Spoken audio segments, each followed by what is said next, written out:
देश में आपातकाल को लगे 50 साल का वक्त हो चुका है और इस दिन को भाजपा संविधान हत्या दिवस के तौर पर मना रही है। कई तरह के कार्यक्रमों का आयोजन किया जा रहा है। सीधी तस्वीर आपको दिखाएंगे जयपुर से। यहाँ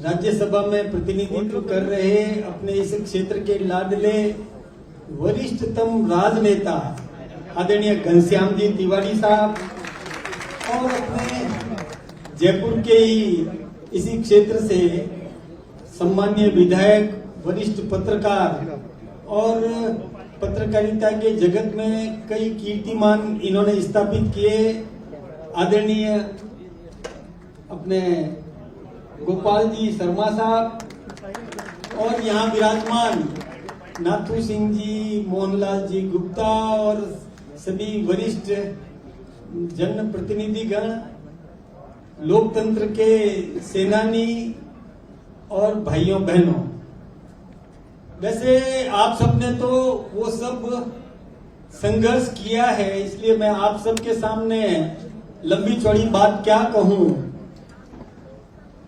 आप सबको पता है कि किस प्रकार से आपातकाल लगा था और इंदिरा गांधी ने किस प्रकार चुनाव लड़ा 1971 में राजनारायण जी के सामने, और इंदिरा जी ने सरकारी संपत्ति का दुरुपयोग भी किया चुनाव में। यही नहीं, अपना एक इलेक्शन एजेंट भी यशपाल कपूर को बना दिया, जो एक खुद सरकारी कर्मचारी था। तो राजनारायण जी ने उनके खिलाफ में चुनाव को अयोग्य कराने के लिए और रिट करी, और उस रिट का फैसला 12 जून 1975 को इलाहाबाद हाईकोर्ट में मिला, जिसमें इंदिरा जी को चुनाव लड़ने के लिए अयोग्य घोषित किया, उनका चुनाव भी अवैध घोषित किया 12 जून 1975 को। लेकिन उसके बाद भी इंदिरा जी ने त्याग पत्र नहीं दिया, सर्वोच्च न्यायालय में गई, वहां से भी उनको और कोई विशेष राहत नहीं मिली। संसदीय कार्य प्रणाली में भाग लेने से उन पर रोक लगा दी गई, वो वोट नहीं कर सकती, इस प्रकार का सर्वोच्च न्यायालय ने भी निर्णय दिया। उस समय आंदोलन चल रहे थे और आप सबको पता है कि जयप्रकाश नारायण जी के नेतृत्व में, मोरारजी देसाई के सहयोग से और हमारे वरिष्ठ नेता अटल बिहारी वाजपेयी जी, अडवाणी जी, मुरली मनोहर जी जोशी सहित कई नेताओं ने और स्वयं जॉर्ज फर्नांडिस ने भी इस प्रकार के उस आंदोलन में भाग लिया और इंदिरा जी को सत्ताच्युत करने के लिए, सत्ता से हटने के लिए और आग्रह किया कि सिंहासन खाली करो कि जनता आती है। ये सब आपने अपनी आंखों से देखा है, उसके बारे में मैं लंबी चौड़ी बात नहीं करूं। मैं तो वो बात बताना चाहता हूं कि 25 जून की रात को और इंदिरा जी ने राष्ट्रपति जी को मजबूर करके देश में इमरजेंसी लगा दी, और इमरजेंसी लगाई और आप सबको किन परिस्थितियों में गिरफ्तार किया ये आप सबको पता है। रातों रात कईयों को गिरफ्तार कर दिया, विपक्षी नेताओं को सबको जेलों में बंद कर दिया, जेलों में उनको यातनाएं दी गई, कईयों को तो दुकान से उठा करके ले गए, जो दुकान पर बैठे थे उनको उठा करके गिरफ्तार कर दिया। किसी ने अपनी बेटी की शादी के कार्ड भी छपवा दिए और बेटी की शादी होने वाली थी और उसी समय परिवार के मुखिया को गिरफ्तार करके ले जाए और जेल में बंद कर दे, तो उस परिवार के साथ क्या गुजरती होगी ये कल्पना की जा सकती है। यही नहीं, किसी ने अरमान संजोए होंगे कि मेरे बेटे को मैं उच्च शिक्षा के लिए कहीं भेजूं, वो प्लानिंग भी धरी की धरी रह गई, उसको गिरफ्तार करके जेल में बंद कर दिया। किसी के घर में कोई व्यवस्था थी या नहीं थी, कोई कहीं से क्या आना था क्या जाना था कुछ पता नहीं, और उन सबको ले जा करके जेलों में बंद कर दिया। कितने समय के लिए? अनिश्चित काल के लिए। मिसा में, maintenance of internal security act में, डिफेंस ऑफ इंडिया रूल में, और कईयों को तो 109 आवारागर्दी में गिरफ्तार कर दिया, कईयों को 107 में गिरफ्तार कर दिया। यानी कोई कानून नहीं, और ऐसे एक एक करके सबको गिरफ्तार करने लगे। तब फिर हमारे जो जेल के अंदर बंद थे उन लोगों ने एक विचार किया कि कॉमन मिनिमम एजेंडा एक तय करना चाहिए और इस सरकार को और सबक सिखाना चाहिए। उन्होंने विचार किया, लेकिन देखिए कांग्रेस ने किस प्रकार का काम किया, लोकतंत्र की हत्या करी, लोकतंत्र को और कब्जे में ले लिया। यही नहीं, आपको पता होगा कि 6 अगस्त को उन्होंने एक बिल पेश किया, यानी बिल नंबर 38, जिसमें यह था कि कोई भी आपातकाल के खिलाफ अपील नहीं कर सकता। बिल नंबर 39, जिसमें यह है कि प्रधानमंत्री और राष्ट्रपति और मुख्यमंत्री के चुनाव को कोई चुनौती नहीं दे सकता। ऐसे ही बिल नंबर 39, जिसमें यह था कि जो भी संपत्ति है वो सारी की सारी संपत्ति सरकार की है, किसी की भी संपत्ति पर कोई अधिग्रहण कर दे, मकान पर अधिग्रहण कर दे, दुकान पर अधिग्रहण कर दे तो कोई अपील नहीं की जा सकती।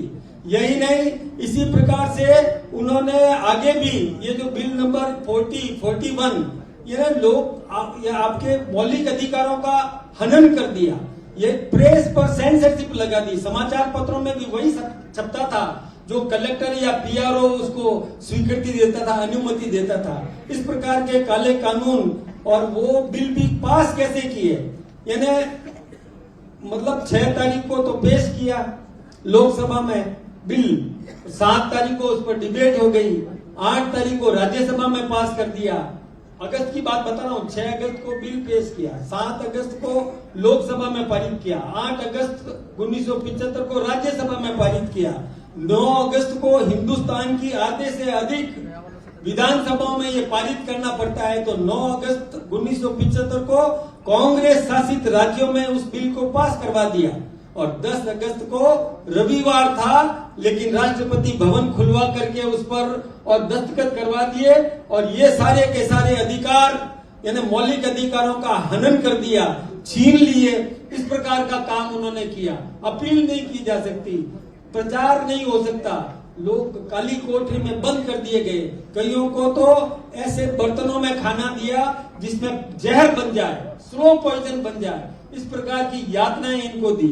लेकिन जब ये तय हुआ, राष्ट्रीय स्वयंसेवक संघ के स्वयंसेवकों ने ये विचार किया, ये निर्णय किया कि एक कॉमन मिनिमम एजेंडा एक तय करो कि पहले इस निरंकुश सरकार को हटाना है, लोकतंत्र की बहाली करनी है। इसके लिए जनता पार्टी का गठन किया, लेकिन आंदोलन करना था। आंदोलन करने के लिए जो लोग, हमारे कई कार्यकर्ताओं ने, जब ये सब पहले से पता था कि कब छूटेंगे इसकी कोई जानकारी नहीं है, कितने जीवन बर्बाद हो जाएंगे इसकी कोई जानकारी नहीं है, लेकिन उन सब ने भी, बाकी बाहर जो लोग थे उन्होंने भी आंदोलन करने का निर्णय किया। और आंदोलन करने के लिए कहीं से भारत माता की जय बोलते थे तो उसी को भी गिरफ्तार करके जेल में बंद कर देते थे। इस प्रकार की यातना हुई। बाहर जो लोग रहे, हमारे जैसे लोग जो बाहर थे, जो आंदोलन करवाने में लोगों को प्रेरित करके जेल में भेजते थे, उनको भी, और हमेशा इस प्रकार का पीछे पुलिस लगती थी। कई ऐसे प्रकल्प हैं, कभी मौका आएगा तो मैं बताऊंगा कि किस प्रकार की विपरीत परिस्थितियों में इन कार्यकर्ताओं ने संघर्ष किया। इसलिए इन लोगों ने लोकतंत्र की रक्षा करने का जो काम किया है, ये जानते हुए कि जिंदगियां खप जाएगी। उस समय के कई उदाहरण हैं कि कई वर्षों तक जेल में लोग बंद रहे। कई ऐसे दुनिया के कई अब्राहम लिंकन जैसे लोग वर्षों तक जेलों में सड़ते रहे, बंद रहे। ऐसे समय में इन लोगों ने, जो आज बहादुर नौजवान है, इन्होंने भी ये परवाह नहीं की कि हम भी, मान लो हो सकता है कि जेल में ही पूरी जिंदगी बीत जाए, लेकिन भारत माता की जय करते हुए लोकतंत्र की रक्षा के लिए इन्होंने भी आंदोलन किया, स्वयं आगे होकर के जेलें भरने का काम किया और उस सरकार को मजबूर किया। 1977 में चुनाव हुए और उन चुनाव में आपको पता है कि 350 से अधिक सीटें जनता पार्टी जीत करके आई। इंदिरा जी भी हारी, संजय गांधी जी भी हारे, सारे कांग्रेस के नेता भी हारे। ये सबक सिखाने का काम आप सबने किया है, इसलिए आप सबका बहुत बहुत अभिनंदन। मैं तो हमारे मुख्यमंत्री जी का भी धन्यवाद देना चाहूंगा कि इन्होंने इस प्रकार का कार्यक्रम किया है। कभी देखिए, पहले वसुंधरा जी की सरकार थी, तब इनको सम्मान निधि देने की घोषणा की थी और इनको ताम्र पत्र देने की घोषणा की थी, उन्होंने दिया। लेकिन कांग्रेस की सरकार आई, उन्होंने वो सब रोक दिया।